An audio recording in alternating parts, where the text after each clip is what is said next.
Alex Carter sat quietly in the small lab room aboard the research ship New Horizon. He looked through his microscope at tiny alien plants. The plants came from a new world that humans had found last month. Alex loved his work. He was a scientist who studied how alien plants grew and lived. The ship was peaceful that morning. Alex could hear the soft hum of the engines. Other crew members walked past his lab door, talking and laughing. Lisa Murphy, the ship's engineer, stopped by his door. "Still, looking at those green things?" she asked with a smile. Alex looked up from his microscope. "They're not all green. This one is purple with gold spots. I think it might eat metal." Lisa shook her head. "You find the strangest things interesting, Alex." After Lisa left, Alex went back to his work. He carefully put the plant sample in a small container. The plant seemed to glow a little in the dark container. Alex made notes on his computer about what he saw. Suddenly, the ship shook hard. Alex fell off his chair. The lights went red, and a loud alarm started ringing. The ship's computer voice spoke. "Warning! Unknown ships approaching. All crew to battle stations." Alex had never heard this alarm before. He stood up and looked around his lab. He did not know what to do. He was just a scientist, not a fighter. The ship shook again, harder this time. Alex heard explosions somewhere far away. He opened his lab door and looked down the hallway. Other crew members were running. Some looked scared. "Alex!" Pete Johnson, the ship's navigator, ran toward him. "We need to get to the escape pods. Now!" "What's happening?" Alex asked. "Aliens. Big ships. They're attacking us," Pete said quickly. "The captain says we can't fight them. We have to run." Alex grabbed his computer and followed Pete down the hallway. The ship kept shaking. More explosions echoed through the halls. Some lights went out, making the hallway dark in places. They reached the main deck where other crew members were gathering. Captain Brown was there, talking into his radio. His face looked worried. "The escape pods are not working," Captain Brown said to everyone. "Something is blocking our systems. We can't leave the ship." Alex felt scared. He had read about alien attacks in school, but he never thought it would happen to him. He was just a quiet man who liked plants. A loud crash came. From above them, metal fell from the ceiling. Then they heard new sounds, footsteps that were different from human footsteps. The sounds were lighter, but somehow more dangerous. "They're on the ship," whispered Lisa, who was standing near Alex. The footsteps got closer. Alex could hear voices, speaking in a language he did not know. The voices sounded musical but cold. 3 tall figures walked into the room. They were not human. Their skin looked like silver metal that moved. They had long arms and legs. Their faces were narrow with big, dark eyes. They wore black armor that seemed to flow like water. The aliens carried weapons that glowed with blue light. They pointed the weapons at the humans. One alien stepped forward. This one was taller than the others. Alex could tell it was female by the way she moved. She looked at each human carefully. Her dark eyes seemed to see everything. She said something in her alien language. Her voice was beautiful but scary at the same time. "I am Commander Zarathis of the Zephyrian Empire," she said in perfect English. "Your ship is now ours. You are our prisoners." Captain Brown stepped forward. "We are scientists on a peaceful mission. We have done nothing wrong." Zarathis looked at the captain for a moment. Then she made a quick movement with her hand. One of the other aliens shot the captain with a blue light. Captain Brown fell down and did not move. "I do not care about your peace," Zarathis said. We are hunters. You are prey." The other aliens started grabbing humans. Some crew members tried to run, but the aliens were too fast. Alex watched in fear as his friends were caught. Lisa was pulled toward one of the aliens. She looked at Alex with scared eyes. "Alex, help me." Alex wanted to help, but he did not know how. He was not strong or brave. He was just a man who looked at plants. Then something strange happened. Zarathis walked toward Alex. She stopped right in front of him.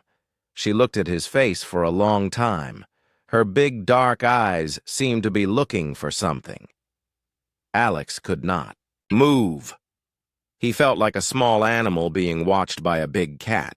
Zarathis lifted her hand toward Alex's face. She did not touch him, but she was very close. She breathed in deeply, like she was smelling something. "Interesting," she said quietly. One of the other aliens said something in their language. Zarathis answered back, but she did not look away. From Alex. "This one," Zarathis said in English, pointing at Alex. "This one is mine." The other alien looked confused and said something else in their language. "No," Zarathis said firmly. "Not slave, not food. This one is Jektar." Alex did not know what that word meant, but the other aliens looked surprised. They stared at Alex, like he had suddenly grown another head. "I don't understand," Alex said. His voice was shaking. Zarathis smiled, but it was not a kind smile. "You will," she said. The other aliens took the rest of the crew away. Alex heard Lisa calling his name as she was dragged down the hallway. He wanted to call back to her, but no words came out. Zarathis put a strange metal bracelet on Alex's arm. It felt warm and seemed to move slightly on his skin. "You will come with me," she said. "You are special now. You are my greatest prize." Alex looked around the empty room. All his friends were gone. His quiet life looking at plants was over. He did not know what Jektar meant, but he knew his life had just changed forever. "Why me?" Alex asked. "I'm nobody special. I just study plants." Zarathis laughed. It was a sound like silver bells, but it made Alex feel cold. "You truly do not. Remember," she said. "That makes this even more perfect." She turned and walked toward the door. "Come, mi Jektar. You have a destiny waiting for you." Alex followed her because he had no choice. As they walked through the ship, he saw that everything was broken. His lab was destroyed. His plants were scattered on the floor, dead and dying. He did not know where he was going or what would happen to him. He only knew that his old life was over, and something new and scary was beginning. Alex sat in a strange room on the alien ship called Void Talon. The room was bigger than his old lab on the New Horizon. The walls were made of smooth black metal that seemed to glow softly. There was a bed, a chair, and a table. Everything looked expensive and beautiful, but also cold. 3 days had passed since the attack. Alex still did not understand why he was here. The alien woman, Zarathis, had put him in this room and told him to wait. She said he was her Jektar, but she would not tell him what that meant. The door opened with a soft sound. A different alien walked in. This one was male and smaller than Zarathis. His silver skin had blue marks on it. "I am Kolven," the alien said. "I bring food." Alex looked at the tray of food. It did not look like anything he had ever seen. Some pieces were purple, others were white and moved slightly. "What is Jektar?" Alex asked. Colvin stopped moving. He looked surprised that Alex had asked. "You do not know?" Colvin asked. "Nobody will tell me," Alex said. Colvin put the food on the table. He looked around the room like he was checking if anyone was listening. "Jektar is the highest honor," Colvin said quietly. "A hunter can only choose one Jektar in their whole life. It must be the most dangerous prey they ever catch." Alex felt confused. "But I'm not dangerous. I study plants." Colvin tilted his head. "Commander Zarathus is our best hunter. She has killed giant space beasts. She has fought armies. She would not choose Jektar unless—" "Unless what?" Alex asked. "Unless you are more dangerous than you look," Colvin finished. He left the room quickly after that. Alex ate the alien. Food. It tasted strange, but not bad. He thought about what Colvin had said. How could he be dangerous? He had never hurt anyone in his life. He did not know how to fight. He was afraid of loud noises. Far away from the alien ship, Admiral Kate Barnes sat in her office on Earth. She was reading reports about the attack on the New Horizon. Most of the crew was dead or missing, but one name on the list made her stop. Reading Alex Carter, Kate quickly opened her computer and typed in a secret code. Files appeared on her screen that were marked Top Secret and Project Ghostwalker. Kate's face became pale as she read. The files talked about a man named Alexander Morrison. He had been a soldier 30 years ago, but something bad had happened to him during a secret mission. His memories were erased, and he was given a new life with a new name. Alex Carter was really Alexander Morrison. Kate picked up her phone and called her assistant. "Get me everything we have on the Zephyrian Empire, especially anything about their hunting traditions." "Yes, Admiral," the assistant said. Kate looked at old photos of Alexander Morrison. He had been young and strong. He had been humanity's greatest weapon against alien threats. But now he was just a quiet scientist who did not remember his past. "What do they want with him?" Kate whispered to herself. Back on the alien ship, Alex was having strange dreams. He dreamed about fighting on alien worlds. He dreamed about ships exploding in space. He dreamed about running through dark corridors while things chased him. In one dream, he was on a planet with red sky. There were aliens shooting at him, but he was not afraid. He moved like a shadow, appearing and disappearing. The aliens could not catch him. They called him Ghostwalker and seemed scared of him. Alex woke up from the dream feeling confused. Why would he dream about fighting? He had never been in a war. The door opened again. This time, Zarathus came in. She looked at Alex with her big dark eyes. "You have been dreaming," she said. It was not a question. "How do you know that?" Alex asked. "Your body temperature changed. Your heart beat faster. The bracelet on your arm tells me these things," Zarathus said. Alex looked at the metal bracelet. He had forgotten it was there. "What were you dreaming about?" Zarathus asked. "Fighting," Alex said. "But I don't know how to fight." Zarathus smiled her cold smile. "Not yet, but your mind is starting to remember." "Remember what?" Alex asked. "Who you really are," Zarathus said. "The memories will come back slowly. The humans did good work hiding them, but they cannot stay hidden forever." Alex felt scared. "I don't understand. I'm Alex Carter. I've always been Alex Carter." "No," Zarathus said. "You are much more than that. You are the reason my people fear humans. You are the ghost that haunts our dreams." She walked closer to Alex.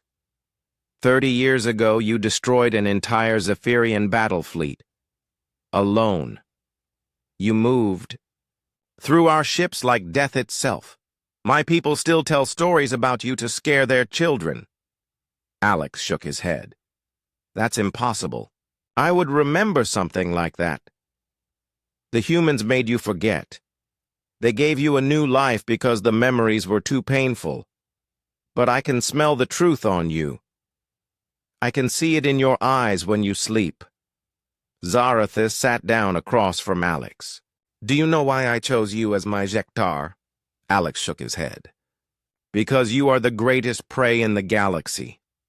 The hunter who caught the Ghost Walker would be famous forever. But you are also the most dangerous thing alive. I'm not dangerous, Alex said again. Not yet, Zarathis said. But when your memories come back, you will be. And I will be the hunter who tamed the untamable. Alex felt sick. What if I don't want my memories back? You do not have a choice. We are going to my home world. There, the elders will see you. They will know what you are. And then your old self will wake up. Zarathis stood up to leave. Rest well, Ghost Walker. Soon you will remember why the galaxy fears your name. After she left, Alex sat alone in the dark room. He touched his head where a small scar was hidden under his hair. He had always been told it was from a car accident when he was young, but now he wondered if that was true. He closed his eyes and tried to remember his childhood, but the memories felt fuzzy, like looking through dirty glass. Had his whole life been a lie? Alex looked out the small window in his room. He could see stars moving past as the ship traveled through space. Somewhere out there was Earth and his old life. But that life felt far away now, like it belonged to someone else. Maybe it did belong to someone else. Maybe Alex Carter was just a story, and the real person was someone he did not want to meet. Alex lay down on the alien bed and closed his eyes. He was afraid to sleep because of the dreams, but he was more afraid of staying awake and thinking about what Zarathis had told him. In his dreams that night, he saw a burning planet and heard people screaming. He saw himself running through smoke and fire, carrying a weapon he somehow knew how to use. In the dream, he was not scared. He was the thing that others feared. Alex woke up with the taste of smoke in his mouth and the sound of screaming in his ears. The bracelet on his arm was warm, and he knew that Zarathis was watching him even in his sleep. He was starting to understand that his quiet life was over forever. Someone else was waking up inside his mind, and that someone was very different from the man who studied plants.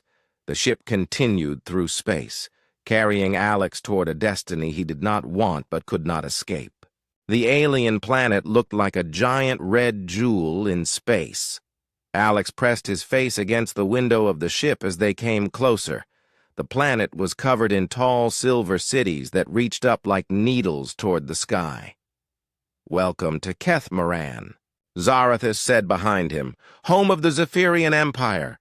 Alex turned around. Zarathis was wearing different clothes now. Instead of her black armor, she wore a long robe made of gold and silver cloth. She looked like a queen. "Why do you look different?" Alex asked. "Today is the ceremony," she said. "I will present my Jektar to the High Council of Hunters. It is a great honor." Alex felt nervous. "What happens at this ceremony?"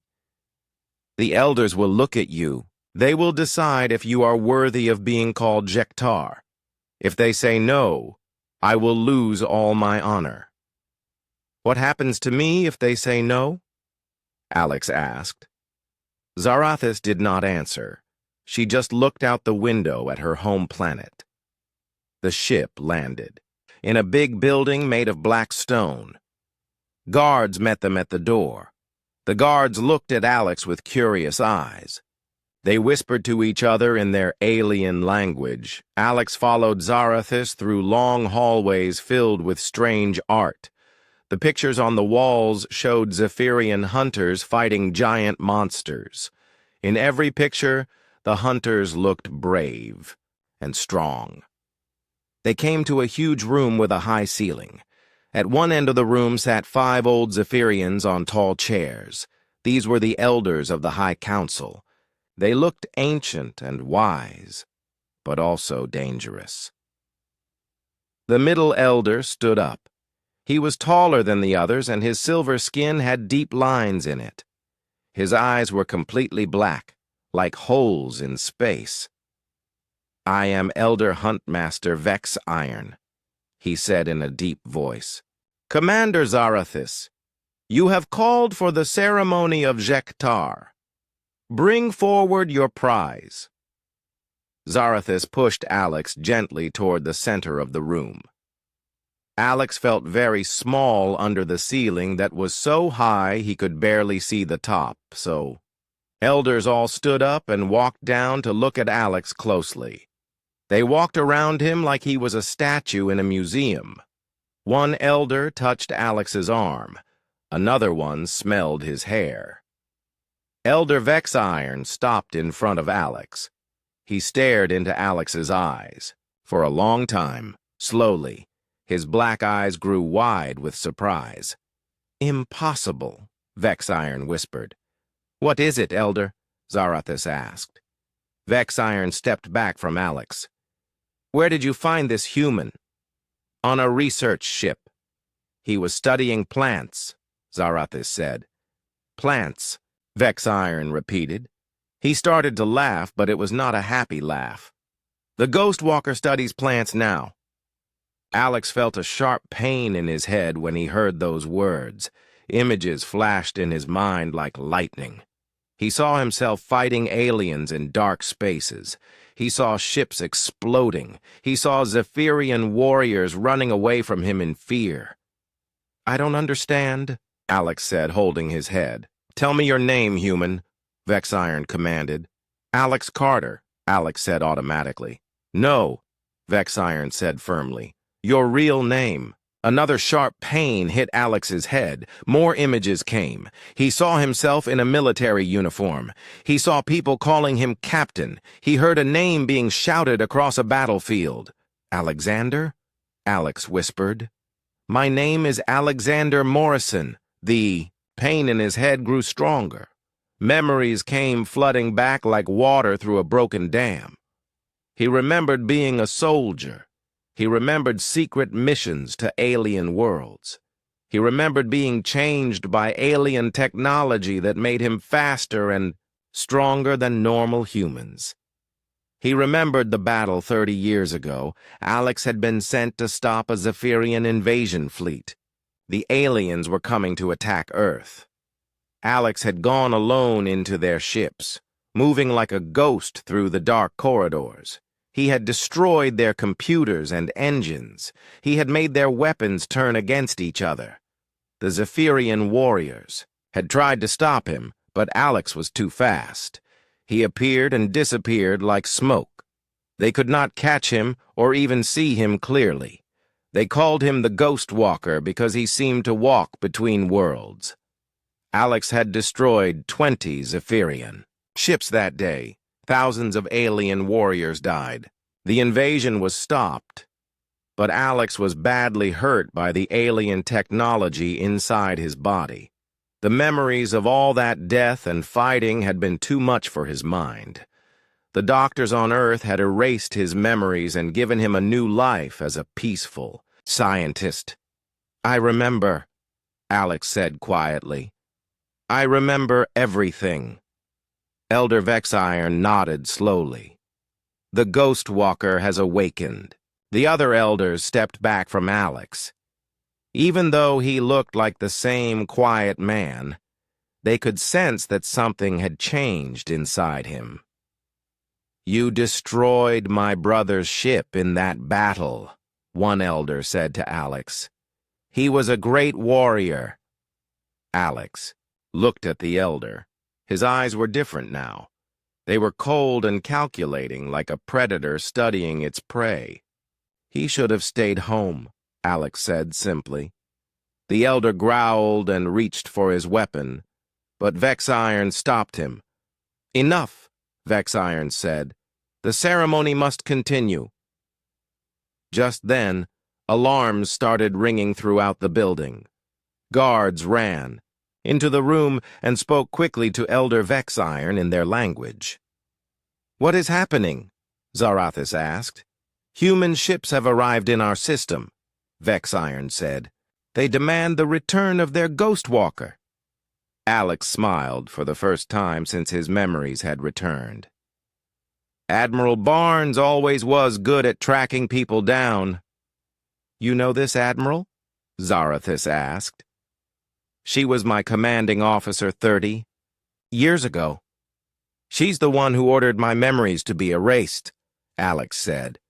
"She's probably very worried about what happens when I remember who I am." Through the tall windows of the room, they could see lights in the sky.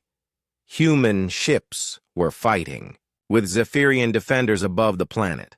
"Your people have come to rescue you," Vexiron said. Alex watched the battle in the sky. He felt strange seeing humans and Zephyrians killing each other again. Part of him wanted to help his own people, but another part of him was curious about what would happen next. "Maybe," Alex said, "or maybe they came to make sure I don't remember too much." Zarathus looked confused. "What do you mean?" "I was a weapon, Zarathus.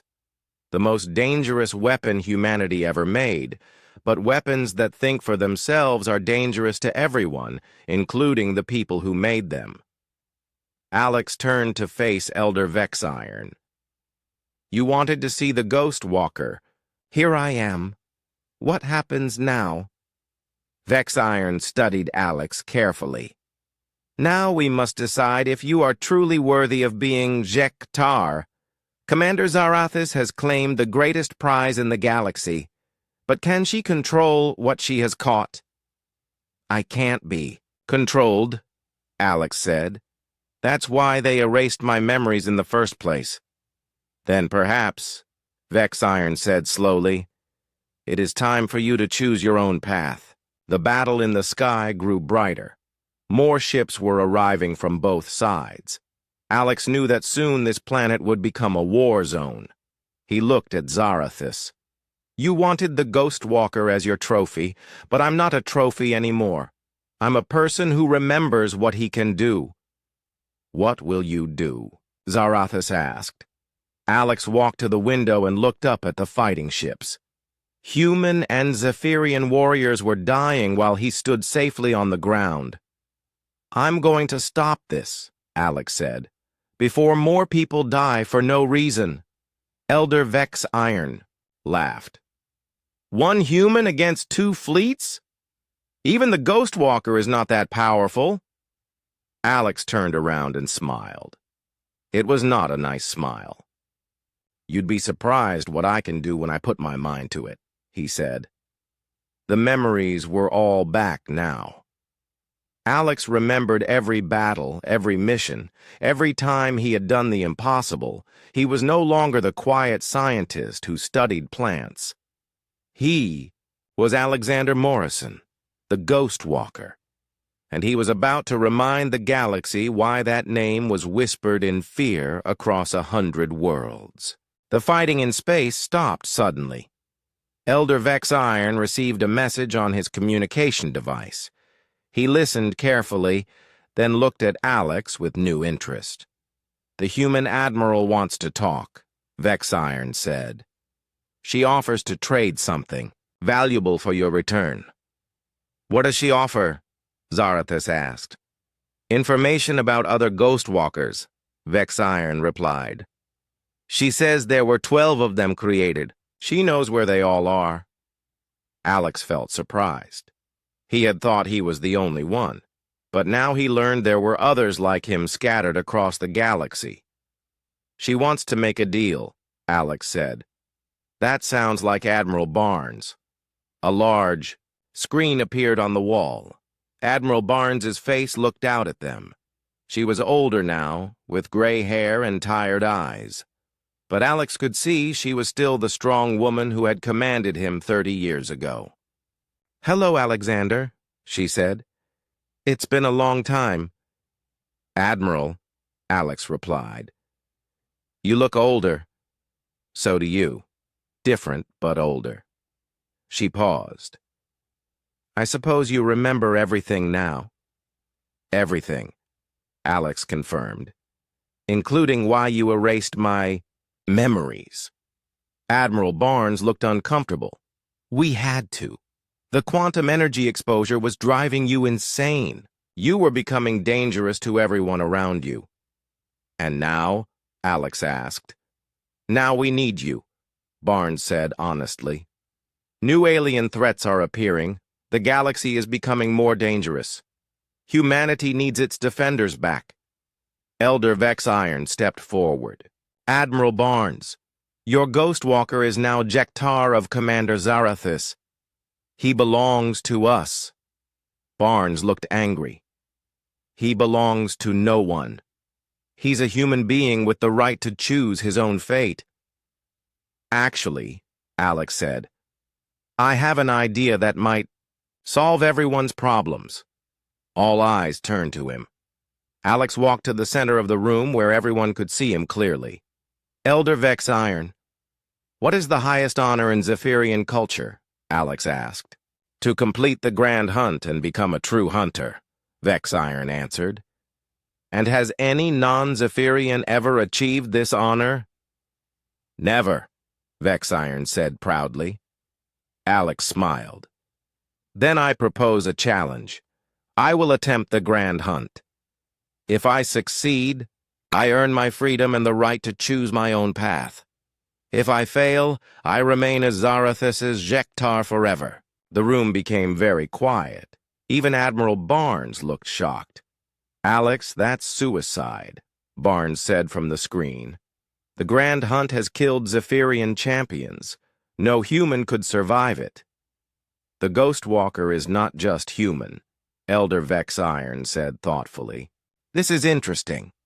But the grand hunt requires 3 hunters to pursue the prey. Commander Zarathis would be one, as she claimed you. Who would be the other 2? 2 more Zephyrian warriors stepped forward. They were both large and covered, in scars from many battles. "I am Huntmaster Kralek," said the first. "I volunteer." "I am War Leader Thexara," said the second. "I also volunteer." Zarathis looked upset. "Wait. If he succeeds in the hunt, I lose my Jektar. My honor will be destroyed." "Not destroyed," Alex said. "Changed. If I complete the hunt, you become the hunter who trained the first non-Zephyrian true hunter. That's a different kind of honor."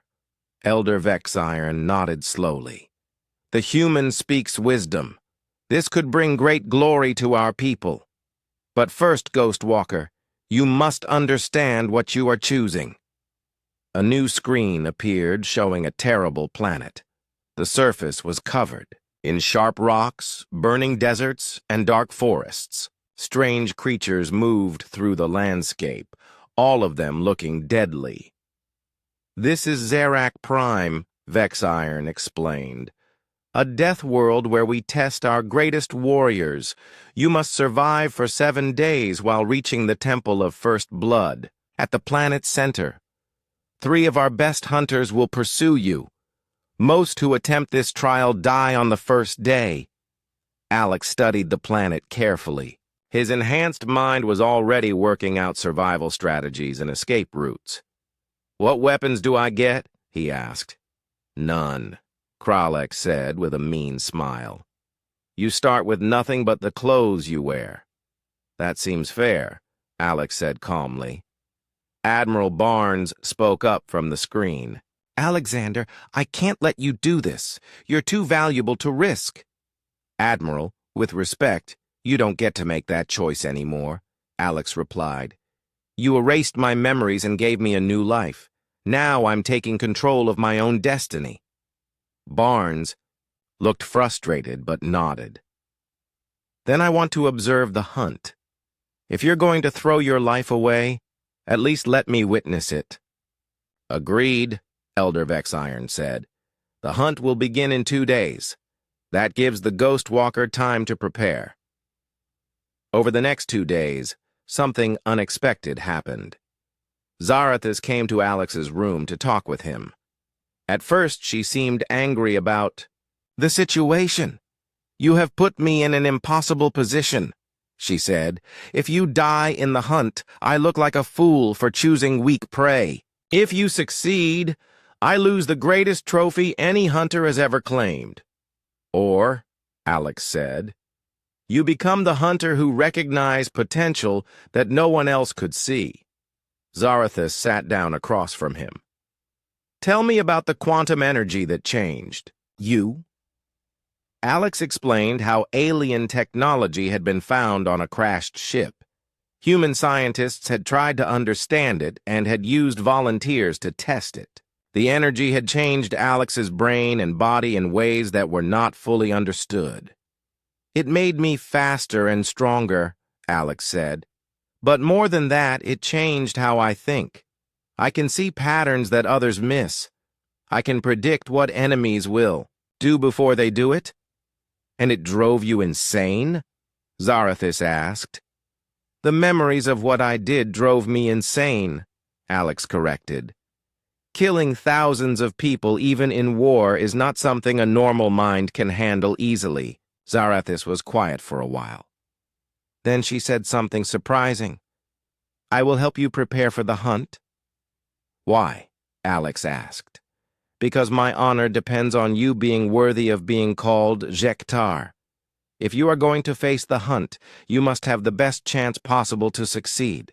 For the next day, Zarathus taught Alex about the creatures on Zirac Prime.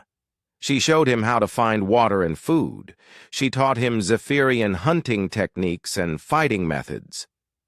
"The crystal spiders are the most dangerous," she explained. "They can sense vibrations from very far away. You must move like a ghost." "I can do that," Alex said. "The shadow beasts drain energy from living things. They hunt at night. During the dark hours, you must find shelter." Alex nodded and memorized everything she told him. On the night before the hunt, Zarathus came to his room one last time. "I have never trained my own prey before," she said. "It feels strange."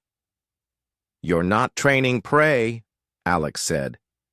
"You're training a hunter." Zarathus looked at him with her big, dark eyes. "What if you die tomorrow?" "Then you'll have honored your Jektar by giving him the chance to prove himself worthy," Alex replied. "And what if you succeed?" Alex smiled.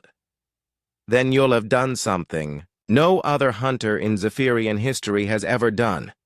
You'll have created a legend." Zarathus nodded slowly. "Then we both understand what tomorrow means." "We do," Alex agreed. As Zarathus left, Alex looked out his window at the stars. Tomorrow he would face the most dangerous challenge of his life, but for the first time since his memories had returned, he felt truly alive. The Ghost Walker was ready to hunt again.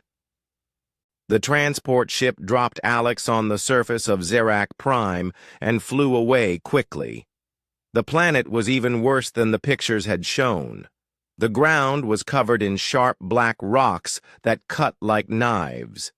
The air was hot and smelled like burning metal. Alex looked around carefully. In the distance, he could see the Temple of First Blood. It looked like a tall spike of red crystal reaching toward the dark sky. That was his goal, but it was very far away. He had 7 days to get there, while 3 of the best Zephyrian hunters tried to kill him. Alex started walking. He moved carefully between the sharp rocks, trying not to make noise.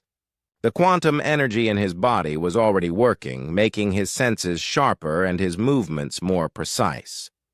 After 2 hours of walking, Alex heard the sound of ships landing behind him. The hunters had arrived. He smiled grimly and started moving. Faster. The first challenge came at sunset. Alex heard a strange clicking sound and saw movement in the shadows between the rocks. Crystal spiders, just like Zarathus had warned him about. The spiders were huge, each one the size of a large dog. Their bodies were made of sharp crystal that reflected light like diamonds. They moved silently across the rocks, sensing vibrations. Through their feet, Alex stood very still and controlled his breathing. The quantum energy helped him understand the spider's movement patterns. When one spider came close, Alex moved at exactly the right moment to avoid its sensing range. He spent an hour moving through the spider territory like a ghost. The creatures never knew he was there.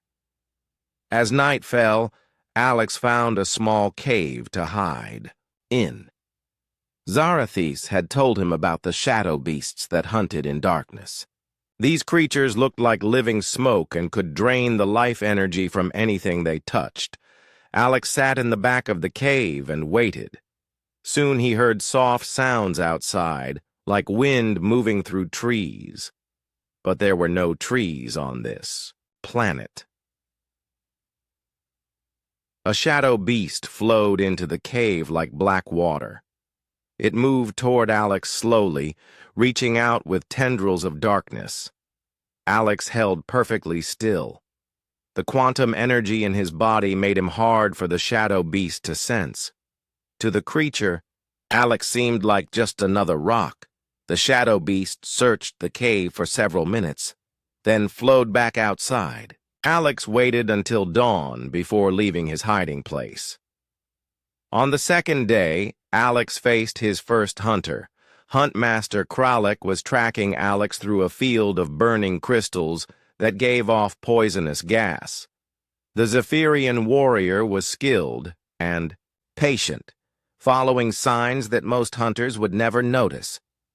But Alex was no ordinary prey. He let Kralik track him to a narrow valley between tall rocks. Then Alex did something unexpected. Instead of running away, he doubled back and started hunting the hunter. Kralik realized what was happening when he found his own footprints in the dust. The prey had become the predator. The chase lasted for hours through the dangerous landscape. Kralik was strong and experienced, but Alex had advantages the Zephyrian could not match. The quantum energy let Alex move in ways that seemed impossible. He appeared and disappeared like smoke. Finally, Alex cornered Kralik in a dead-end canyon. The Zephyrian warrior raised his weapon, ready to fight to the death. "You fought well," Alex said, "but this hunt is over." Alex moved faster than Kralik could follow. In seconds, the Zephyrian warrior was unconscious on the ground. Alex took Kralik's weapon and communication device, then left him where rescue teams could find him. 1 hunter down, 2 to go. On the 4th day, Alex encountered war leader Thexara near a lake of acid that bubbled and steamed. Thexara was even more dangerous than Kralik. She had been hunting for over 100 years and had never lost a prey. Thexara tried to trap Alex by forcing him toward the acid lake. She used energy weapons to block his escape routes and drive him into danger, but Alex turned the trap against her. He led Thexara onto unstable ground near the lake's edge. When the ground collapsed, Alex jumped to safety while Thexara fell toward the acid. Alex could have let her die, but instead he threw her a rope and pulled her to safety. "Why did you save me?" Thexara asked, confused. "Because this is a hunt, not a war," Alex replied. "You tested your skills against mine. You lost, but you fought with honor." Thexara looked at Alex with new respect. "You are not what I expected, Ghost Walker."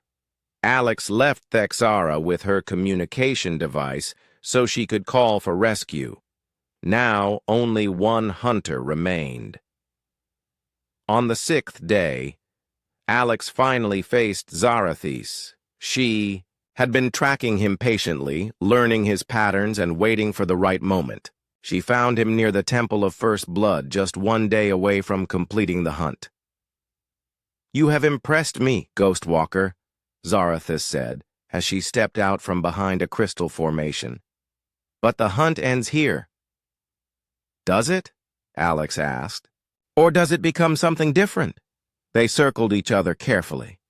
Zarathis was the most skilled hunter Alex had ever faced. She knew all his tricks because she had taught them to him. The fight was beautiful and deadly. They moved like dancers, each anticipating the other's moves. Zarathis was faster and stronger than a human, but Alex had the quantum energy and decades of experience. The battle lasted for hours. They fought across burning sand and through crystal forests.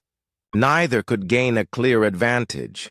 Finally, they faced each other at the entrance to the Temple of First Blood. Both were tired and wounded, but neither would give up. "You have one chance," Zarathis said. "Surrender now, and I will treat you with honor as my Jektar." Alex looked at the temple entrance, just a few steps away. He could complete the hunt and win his freedom. But something made him stop. "Zarathis," Alex said, "what happens if I win?" "You become a true hunter. You earn your freedom." "And what happens to you?" Zarathis hesitated. "I lose my greatest trophy. My reputation is damaged." Alex lowered his weapon. "Then I choose differently." "What do you mean?" Zarathis asked. Alex walked to the temple entrance and placed his hand on the ancient stone. The temple recognized his touch and began to glow with soft light. "I claim the title of true hunter," Alex said loudly. "But I do not claim freedom from my Jektar bond." Zarathis stared at him in shock. "That is impossible. No one has ever done such a thing." "I choose to remain your Jektar," Alex said. "But now I am a Jektar who is also a true hunter. You will be the only hunter in history to possess such a prize." Understanding slowly came to Zarathis's face.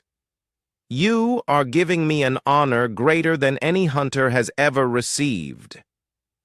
And you are giving me something I never had before," Alex replied. "A partner who sees me as more than just a weapon." Elder Vexiron's voice came from their communication devices. He had been watching the hunt from orbit. "The Ghost Walker has completed the grand hunt," Vexiron announced. "But he has chosen to remain bound to his hunter. This is unprecedented. This is magnificent." Admiral Barnes's voice came next. "Alexander, what are you doing?" Alex smiled as he answered. "I'm choosing my own path, Admiral. For 30 years, I was either a weapon for humanity or a hidden man with no memories. Now I'm something new." "What are you?" Barnes asked. Alex looked at Zarathis, who was watching him with amazement and respect. "I'm a bridge," Alex said, "between species that have been enemies for too long." Zarathis stepped forward and placed her hand on Alex's shoulder. "My Jektar," she said formally. "My partner, my hunter," Alex replied. "My friend." Elder Vexiron's voice carried approval. "The Zephyrian Empire offers alliance with humanity. Together, our hunters and your ghost walkers could protect the galaxy from threats neither of us could face alone. Admiral." Barnes was quiet for a long moment. Then she said, "Alex, are you sure about this?" Alex looked up at the strange sky of Zarak Prime. Stars were beginning to appear as night approached. Somewhere out there were other ghost walkers who had been hidden away like he had been. Maybe it was time for them to wake up too. "I'm sure," Alex said. "For the first time in 30 years, I know exactly who I am and what I want to do." "And what is that?" Admiral Barnes asked. Alex smiled. "I want to be the person who proves that enemies can become allies, that hunters and prey can become partners, that even the most dangerous weapons can choose to protect instead of destroy." Zarathis looked at Alex with her big dark eyes. "The Ghost Walker has become something new." "What am I now?" Alex asked. "You are the Bridge Walker," she said. "The one who walks between worlds and brings them together." Alex liked that name. It felt right in a way that Ghost Walker never had. As they walked back toward the rescue ships together, Alex thought about his future. He would help find the other Ghost Walkers and give them the choice he had been given. He would work with Zarathis to build trust between humans and Zephyrians. Most importantly, he would prove that even the darkest past could be transformed into a brighter future. The quiet scientist who studied plants was gone forever. The Ghost Walker was just a memory, but the Bridge Walker was just beginning his real mission, and for the first time since he could remember, Alex was truly happy with who he was.